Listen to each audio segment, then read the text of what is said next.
Good afternoon, everyone. Thank you for coming to the our CPD webinar this afternoon. We have Lena Proft from the Secretary of State to share information about the election accessibility for voters. And then I'll turn it once I turn it before I turn it over to her, we're going to be talking about some basic guidelines.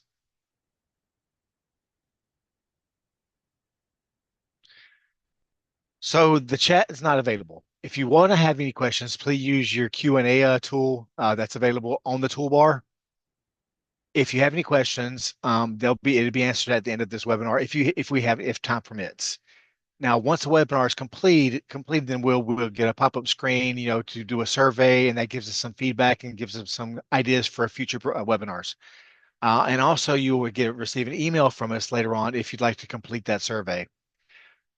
The email will also have the link to our page for the webinars, so that way you can access the recordings and any other materials or transcripts or PowerPoints. Now we're going to go ahead and turn it over to Lena. Thank you. All right, good afternoon, everyone. As said, my name is Lena Proft, and I am the Managing Attorney for the Secretary of State's Elections Division.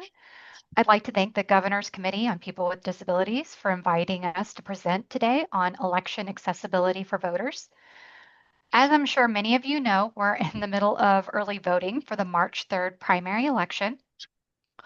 While some of the dates in this presentation will be specific to the March primary election, the information on how Texas makes sure that voting is accessible to all Texans applies to all elections, from local, city, and school elections to the November general election.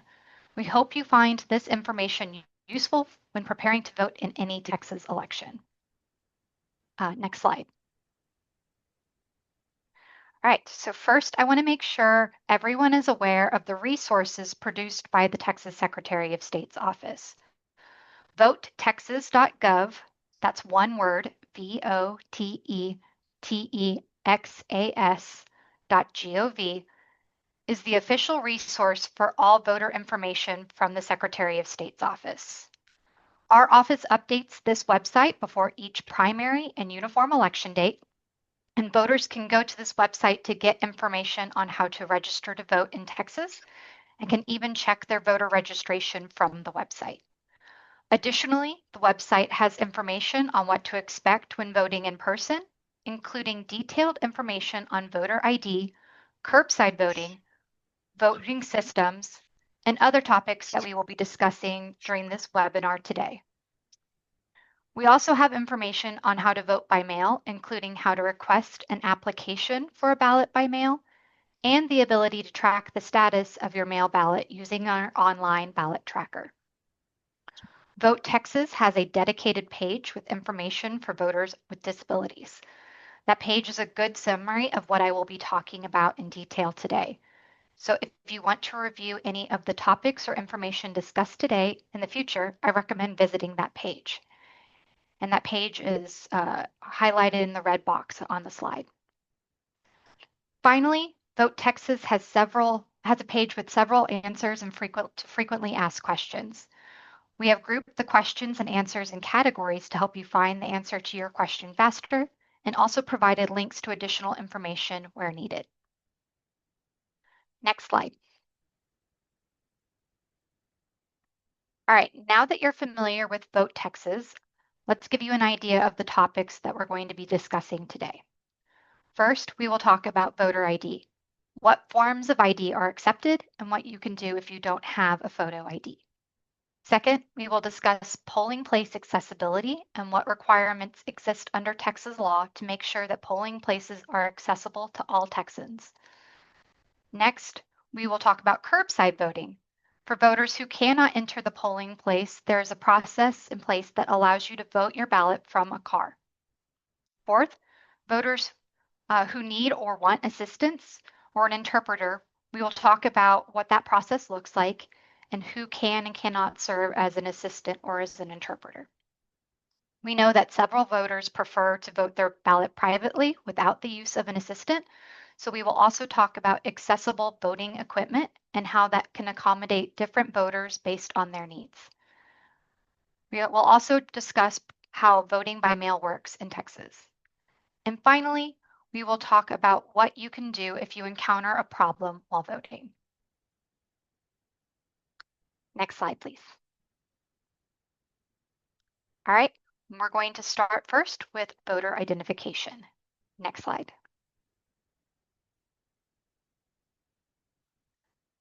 So when a voter arrives at a polling place, the voter will be asked to present one of 7 forms of acceptable photo ID. We sometimes refer to these as List A acceptable forms of photo ID. The 7 forms of acceptable photo ID are a Texas driver's license issued by the Texas Department of Public Safety, a Texas election identification certificate issued by DPS, a Texas personal identification card issued by DPS, a Texas handgun license issued by DPS, United States military identification card containing the person's photograph, United States citizenship certificate containing the person's photograph, or a United States passport, book, or card. For voters between the ages of 18 and 69, your acceptable form of photo identification may be expired for no more than 4 years before presenting it for voter qualification at the polling place. So if your ID is expired, that can still be used for voter ID purposes. For voters 70 years of age or older, your acceptable form of photo ID may be expired for any length of time and still be used for voter ID purposes. Next slide. Now, some of you may be asking, what do I do if I don't have one of those forms of identification? Can I still vote? And the answer is yes. Do not worry, you can still vote. If a voter does not possess and cannot reasonably obtain a List A form of acceptable photo identification, then Texas law allows the voter to present a List B supporting form of identification and complete what is called a reasonable impediment declaration, or we sometimes refer to it as a RID. Once a voter completes this or shows a supporting form of ID and completes the reasonable impediment declaration, they are entitled to vote a regular ballot. Some examples of a List B supporting form of identification include a current utility bill, a bank statement, a government check, paycheck. Additionally, the 2 most common forms of List B supporting forms of ID that we see are your voter registration certificate or an out-of-state driver's license. These are commonly used by voters who have recently moved to Texas but have not received a Texas driver's license yet. Do you want to point out that this reasonable impediment process is only used if the voter does not possess and cannot reasonably obtain a photo ID. If the voter has an acceptable form of photo ID but simply left it at home, then the voter can use the next process that we're going to discuss when talking on how to vote. Next slide.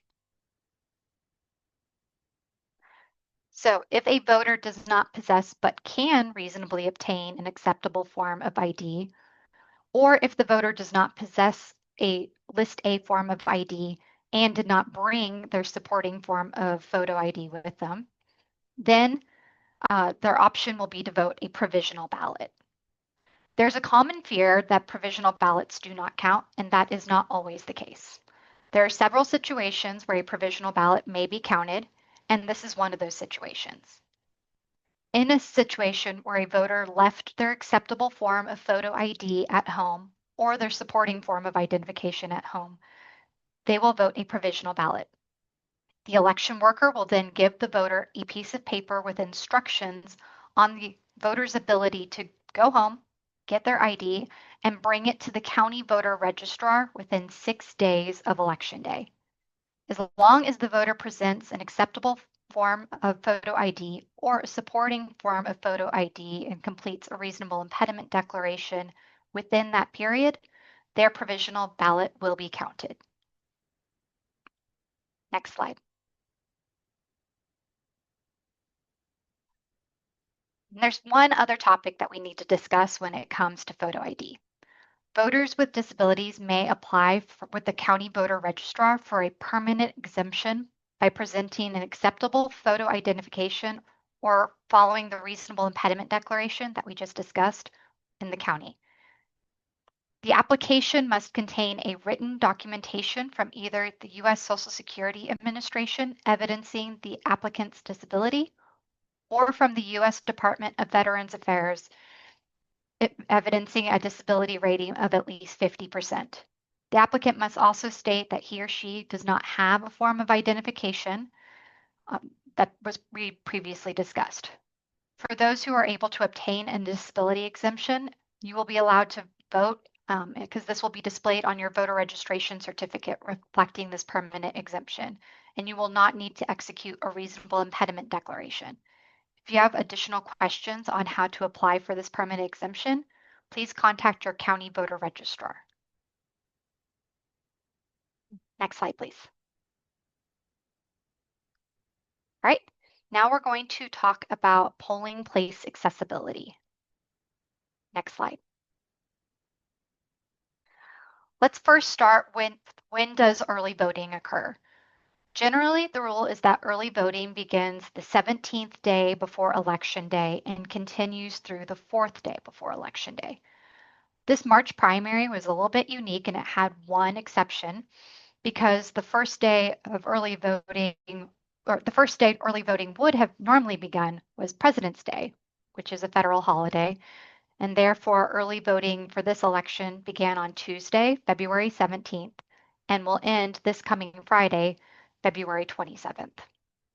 In order to make sure that polling place days and hours are uniform county to county, Texas law requires that for certain elections, polling places must be open for additional hours on the weekend of early voting and extended hours the last week of early voting.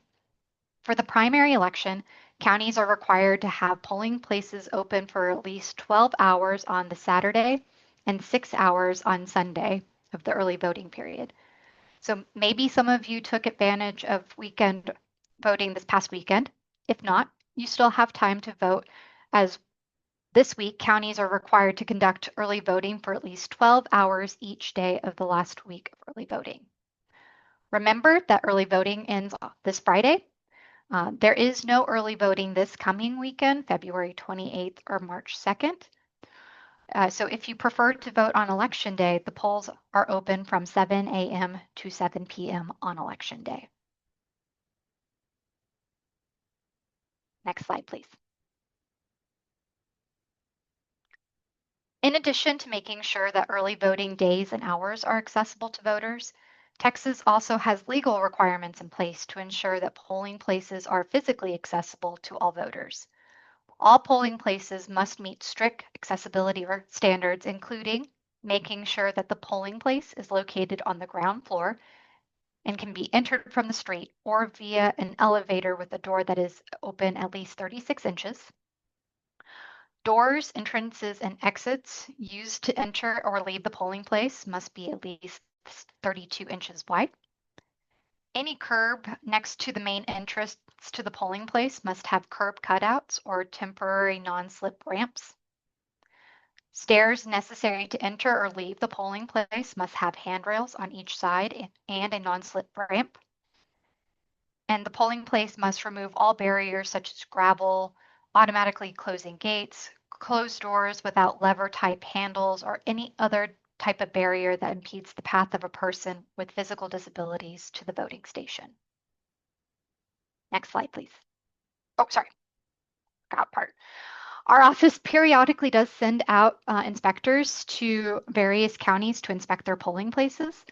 And in addition to making sure that election workers are following certain procedures, our inspectors are there to make sure that polling places meet these accessibility standards. So if you ever encounter an issue with accessibility at a polling location, I would encourage you to reach out to our office so that we can inform the county of this issue. Now, next slide. So next time you're at the polling place, you may want to look around and look for the required voting order priority notice. This notice is required to be posted at every polling location, and it is there to inform voters with a mobility problem of their right to be given voting order priority. Texas law states that if a voter has mobility problems that substantially impair the voter's ability to ambulate, if the voter agrees to be given voting order priority, then the election officer must move the voter to the front of the line to be accepted for voting before others at the polling place. This voting order priority is only if the voter agrees to be given the priority. We understand that some people do not mind waiting in line for their turn. However, we also understand that for some voters with mobility problems, long lines can be very painful. This voting order priority is for those voters. Additionally, a person assisting an individual with a mobility problem may also be given voting order priority at that individual's request. That way, the voter isn't stuck waiting for another reason.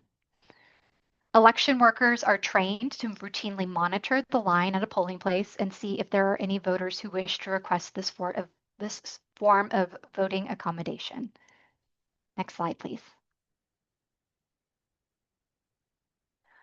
Finally, I want to talk about wireless communication devices or phones in the polling place. As some of you may know, wireless communication devices are prohibited in the room where voting is taking place. This is why we recommend that voters bring notes on a piece of paper or use a sample ballot because they cannot use their phones while in the polling place. However, wireless communication devices may be used to assist voters with disabilities for a reasonable accommodation. One example our office gives as a permissible use of a phone in the polling place is for voters who use a program or an application on their phone to translate verbal communication into sign language, allowing the voter to understand communication with the election official.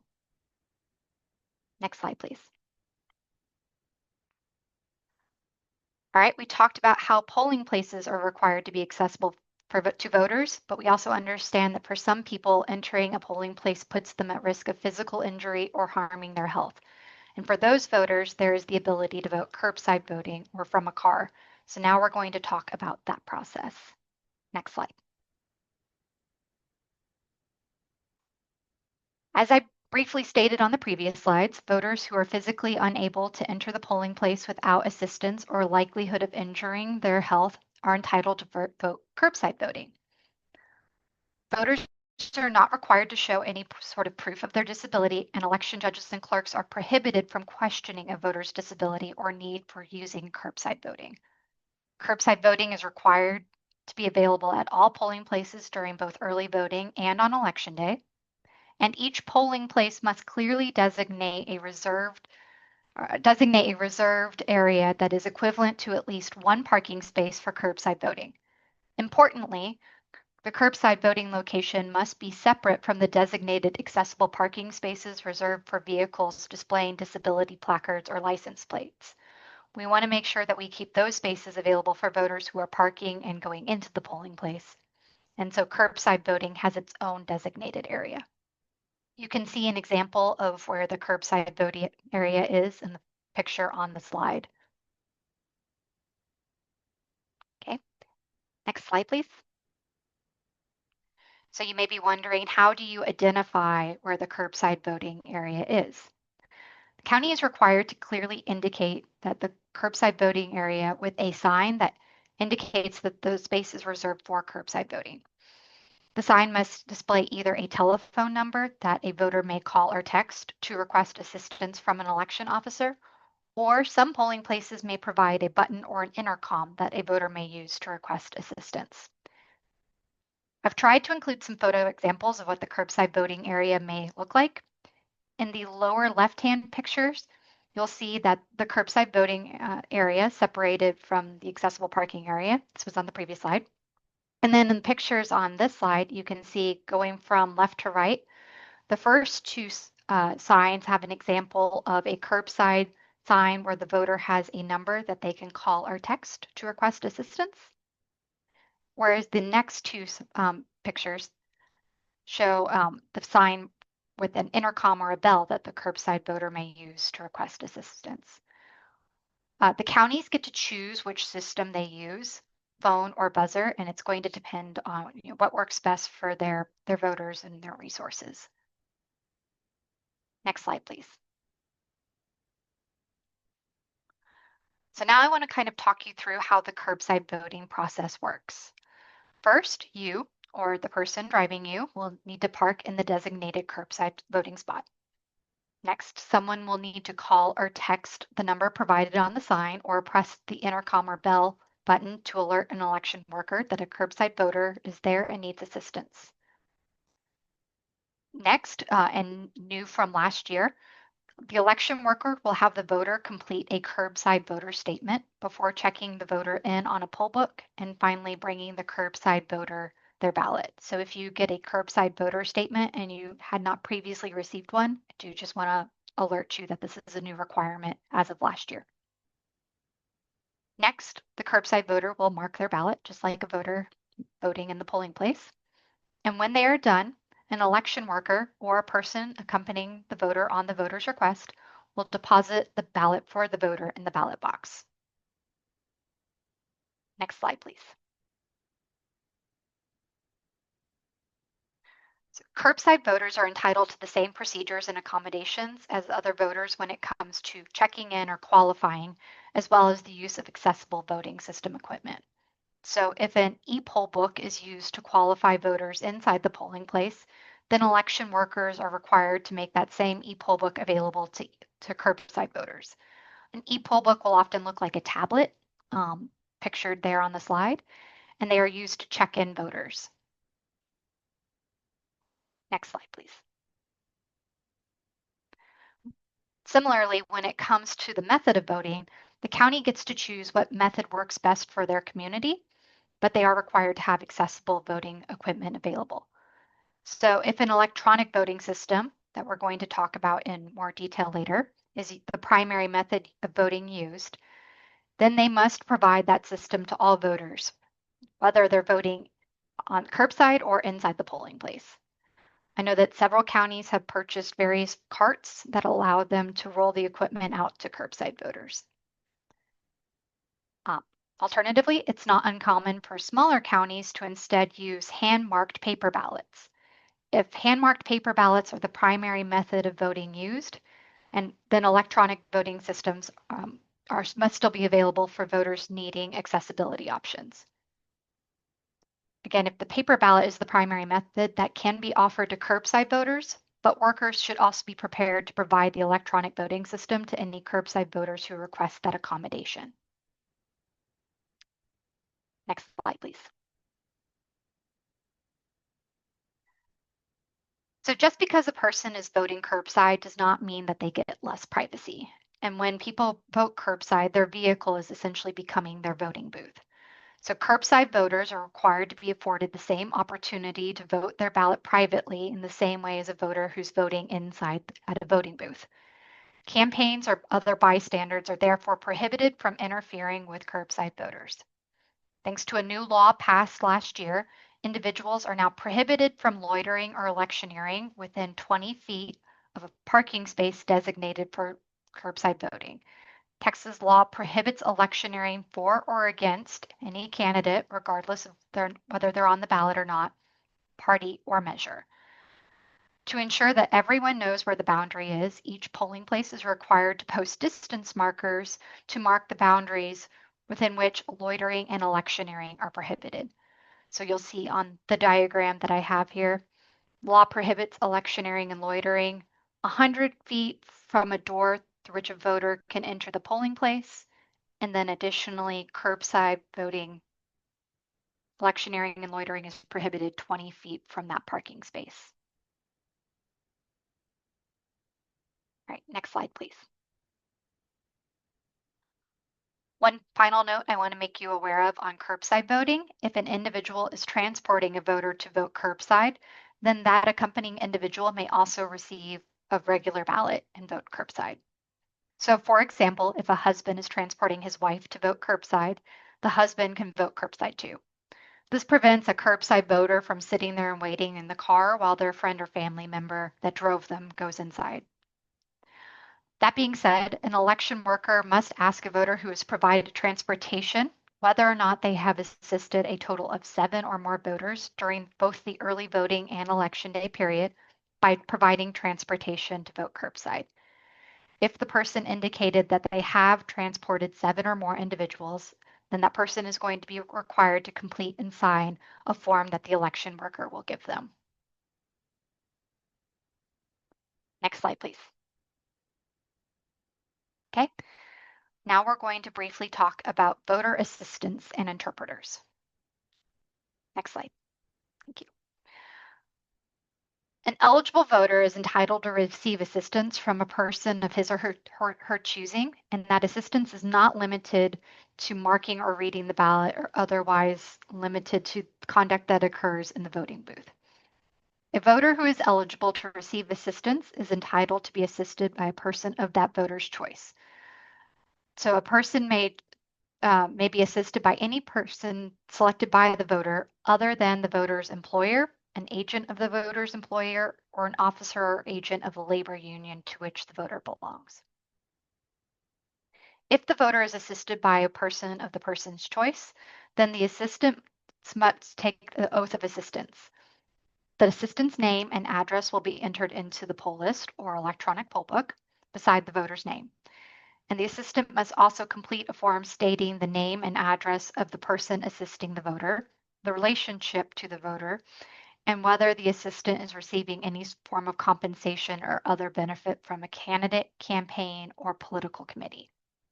Alternatively, if the voter does not select his or own assistant, then the voter may be assisted by 2 election officers if the voter is voting on election day, or 1 election officer if the voter is voting during early voting. If the voter is assisted by an election officer on election day, then they'll need to have one from at least each political party there. Persons assisting the voter must read him or her the ballot, the entire ballot, unless the voter asks to only have parts of the ballot read. The person assisting the voter must take an oath that, among other things, says that he or she will not suggest by word, sign, or gesture how the voter should vote and will mark the ballot as the voter directs. If the voter chooses to be assisted by polling place officials, then poll watchers and election inspectors may observe the voting process. Next slide, please. So voters who cannot speak English or who communicate only with sign language may use an interpreter to help them communicate with election officials, regardless of whether the election officials attending to the voter can speak the same language as the voter. The voter may select any person other than the voter's employer, an agent of the voter's employer, or an officer or agent of a labor union to which the voter belongs. If the voter cannot read the languages on the ballot, then the interpreter may also act as an assistant to the voter, but they must follow the same procedures as an assistant. Next slide, please. Now, I know several voters do not want to use an assistant. They want to vote their own ballot by themselves privately without the use of an assistant. So I want to spend some time now talking about accessible voting system equipment and the various accessibility features that are available to voters. Next slide. Texas was actually the first state to require all new voting systems be accessible to voters with disability and to provide practical and effective means for voters to cast a secret ballot. With few exceptions, every polling place during early voting and on election day must have at least one voting device that is accessible to voters with disabilities. As I mentioned earlier, this equipment must be available to a voter voting in the polling place as well as to curbside voters.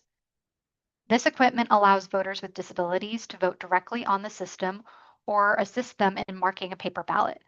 Most accessible voting systems in Texas today are what we call ballot marking devices, and voters can use the screen to make their selections, which are then printed onto a paper ballot, which voters then deposit in a ballot box. As we're going to discuss, voters may use headphones or other assistive devices to help them vote independently and secretly. Next slide, please.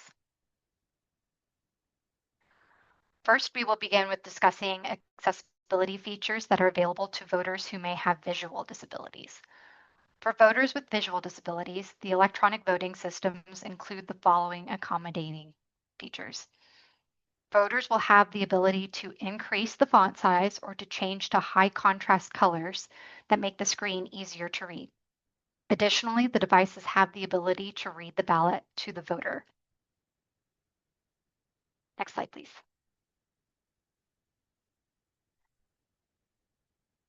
Next, I want to discuss accessibility features for voters who may have restricted or limited dexterity. Both certified voting systems used in Texas have either a tactile switch or a two-position rocker switch, which allows voters to navigate around the screen and make their selections. I've included examples of what the tactile input switches look like on the screen. Next slide, please. And then finally, for voters who routinely use a sip and puff, both voting systems are compatible with sip and puff tube devices, which allow voters to navigate the screen and make the selections on their ballot. If you ever have any questions about how to use any of these accessible features, please ask an election worker when you're at the polling place. Next slide. Finally, I want to discuss voting by mail. Next slide. So the following individuals are eligible to vote by mail in Texas. Voters 65 years of age or older, voters with a disability, voters expecting to give birth within 3 weeks before or after Election Day, voters who will be absent from the county during early voting and on Election Day, and voters who are civilly committed or confined in jail but otherwise eligible to vote. Voters who are 65 years of age or older and voters with a disability are additionally eligible to submit what is called an annual application. An annual application allows these voters to request all ballots they are eligible to vote for an entire calendar. The application is only good for one calendar year though, so annual ABBM voters, which you'll hear me use ABBM in place of application for a ballot by mail. So those annual voters will need to submit a new application each year if they wish to continue to receive their ballots by mail. Next slide, please. The deadline for the county to receive a voter's application for a ballot by mail is the 11th day before Election Day. So for the upcoming March 3rd primary election, this deadline was last Friday, February 20th. An application to vote by mail can be submitted by in-person delivery, but only by the voter. An assistant cannot deliver an application for them. By regular mail, by common or contract carrier like UPS, FedEx, DHL, fax if the county still has one, or by email. However, I do want to note that an emailed application really only serves as a placeholder. The voter will still need to mail a hard copy of the application to the early voting clerk, and the early voting clerk cannot process and send the voter their balloting materials until they have received the hard copy of that application for a ballot by mail. Next slide, please. So if a person wishing to vote by mail needs assistance with completing or mailing their application, then an individual may assist with the application. There is required information on the application that the assistant is going to need to complete though. And that information is highlighted in the red box at the bottom of this application. I want to stress this again, that while an assistant can assist in mailing an application, they cannot hand deliver an application for a voter. Only the voter can hand deliver their own application to the county. Additionally, if the person is unable to sign their name or make a mark on their application, then an applicant may have someone serve as a witness. Similar to an assistant, a witness is required to provide information on the application. There are two common situations we typically see when it comes to applicants needing a witness. First is a voter who may have had a stroke or some other condition where they can write or make a mark. In this situation, a witness will just indicate that they witnessed the applicant making their mark. Second situation is a voter who is completely unable to sign their name or make a mark on a piece of paper. In this situation, the witness must also check a box indicating that the applicant is unable to make a mark on the application. Do you want to point out one limitation here? A person is only allowed to act as a witness for one single application per election or one annual application unless the person is serving as a witness to a close family member, such as the applicant's parent, grandparent, sibling, spouse, or child. Next slide. So once a voter gets their balloting materials, they will need to return their information in the provided carrier envelope and mail it back to the county. The early voting clerk must receive your marked ballot by the following date and time. That mail ballot will need to be received by 7 p.m. on election day if the carrier envelope is not postmarked, or by 5 p.m. the next business day after election day, as long as the carrier envelope has a postmark showing it was mailed by 7 p.m. on election day. Next slide. Similar to an application for a ballot by mail, a voter may use an assistant or a witness on their carrier envelope. An individual acting as an assistant must complete the required assistance information on the carrier envelope. Failure to provide this information could result in the carrier envelope being rejected and the ballot not counting. So it's very important that this information is completed.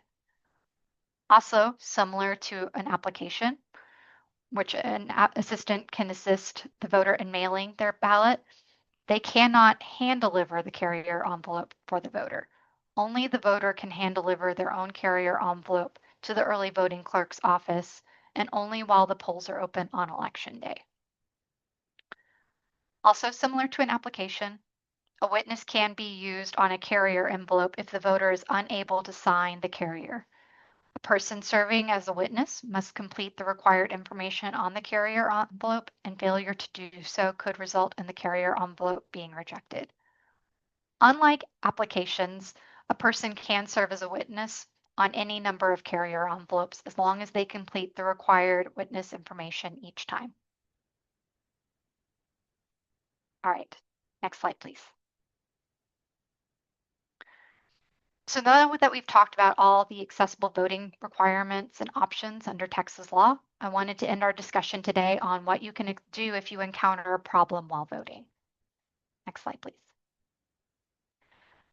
So if a voter encounters any issues while they're at the polling place, we would recommend you take the following steps.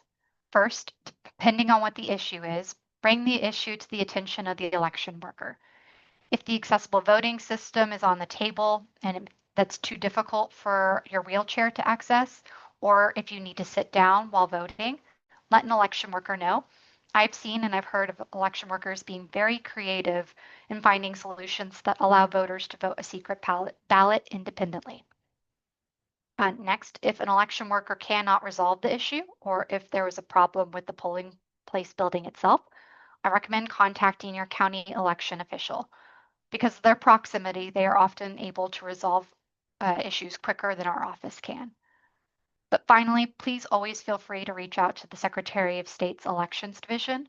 We have staff answering the phones from 7 a.m. to 7 p.m. each day of early voting, and from the time the polls open at 7 a.m. to the time the polls close at 7 p.m. on election day. If there is an issue, we want to hear about it, and we will do our best to make sure that it gets resolved. Next slide. So thank you again to the Governor's Committee on People with Disabilities for inviting us to join you today. If you need to reach our office, our email address is elections, plural with an S, at sos.texas, spelled out texas.gov, G-O-V.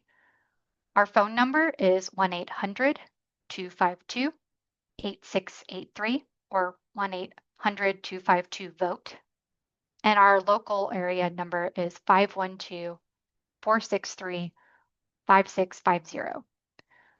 The Secretary of State's website is sos.texas.gov. But as we talked about at the beginning of this webinar, votetexas.gov is your official resource for voter information in Texas. Our office also puts on our own webinars. Those are geared more towards the counties and those administering elections, but they are recorded. So if you ever want to learn more about Texas election law, those webinars are posted on our website. And with that, we have time for questions. I'm happy to answer any questions you may have. We have a couple live questions, Lena. We Okay. have a couple of live questions before we open up to the audience. The first Okay. question is regards to the BID, the BID forms or the documentation. And you mentioned there was a list of different types of possible that you can use for IDs. I'm curious, so how would you use that information to identify which uh, precinct to vote in? For example, if it's a city or your local that has a different state address, or how would you figure that out? So are you talking about the reasonable impediment declarations and Yeah, the well, list? no. So I'm talking about for when you're using list B, Yeah, how does that work with the district voting, or sure. if it's applies to their their city or whatnot, you know what I mean? Sure. So what that list B form of ID is going to do is they're still going to look up the voter and on the list of registered voters. They're going to manually look you up. Instead of scanning your driver's license, they will use your last name, address, use that to look you up, and then that will be pulling from the county's official list of registered voters, and that will contain your ballot style or essentially which ballot you are able to vote, which will include, depending on the election, everything from federal down to city and school elections. Okay, great. Thank you for that. And the next question we also have is in regards to the interpreters. You mentioned that a person that can bring their own interpreter. I thought that if I remember correctly, that the state law also requires a uh, a larger precinct, a voting precinct, to provide one person, each polling place to have a remote interpreter. So yes, Is that they still a thing? they do need to at least like for like Spanish speaking, they do need to have each polling location does need to have bilingual election workers. And if they don't have one, then they need to have one at least centrally located. But again, they can, for voters who need like an ASL interpreter, they can, if they didn't bring one with them, use the device or some sort of resource that way. That is an acceptable use of an interpreter and device in a polling place. Okay, awesome. Thank you so much. Now, the last question in regards to the issues that come up that will at the polling places when they have delayed voting and at the end of the and they can't solve the problem, for the accessible issues. So it's better to go early. That way you can get that your vote counted, correct? I mean, I would say voters should always vote whenever it works best in their schedule. Um, Voting early has its benefits. If there is an issue, you can come back later, but I'm never going to tell a voter not to vote on election day if that's what works best into their schedule. We will find if they're having an issue and it's not getting resolved quickly, I would say call our office and we will help get it resolved as much as we can. Okay, so if the voters, it closes at 7 and it's still not resolved, can that be delayed and their vote still will be counted? So anyone who is in line before the polls close at 7 is still allowed to vote a regular ballot. So my answer to you would be stay in line and we will find you a solution. Your ballot will still be counted. Okay, perfect. Thank you. So now I'm going to open it up to any other questions. I think we just had a few other questions that I wasn't able to get to in the chat. We had an overarching question, Lena, about the annual applications for ballot by mail. Why is it only good for a year? Simple answer to that is it's state law. It would require a change in state law to make that valid for longer. Another question we got was the availability of ASL interpreters. You just kind of went over that. And then we also have a question about the use of signature stamps on application for ballot by mail for voters who have those available. And I think, you know, typically, well, do you want to go into our answer about signature stamps? Yeah, I think what I would normally advise in that situation is to also pair that with a witness. I think I would say that a signature stamp is considered making a mark. So I would have someone act as a witness and indicate the witness spot that they watched you make your mark. Yeah, I agree with that. Um, And then we have a question about sample ballots. Sample ballots are available at all polling locations. So when you go to vote, those are required by law to be there to show you what you're voting on. There should be one for each precinct style. So you should get one for your specific election precinct. And then it looks like the only other one we have is a question about a voter registration card not being delivered to a voter. And for that, you'd have to reach out directly to your county voter registrar's office. Yes. And I think that's it that I can see in the chat. Great. Well, if you have other questions that come up, please email our office and we're happy to answer. Oh, we any did questions. have one more. I'm sorry. Okay. There was a question about individuals who are confined to a state hospital or a state school. The ballot by mail provisions in the Texas Election Code don't envision state schools. However, if a person is residing outside of the county where they're registered to vote, they can always request the ballot be sent to them out of the county. So if you're at a state school outside of the county, that's an option available for you. If you're in the hospital with a disability, of course, you can also vote by mail under the grounds of disability and have the ballot mailed to you in the hospital. I don't know if you want to add anything, Lena. No, I think you covered everything. Thank you, Andre. Yeah.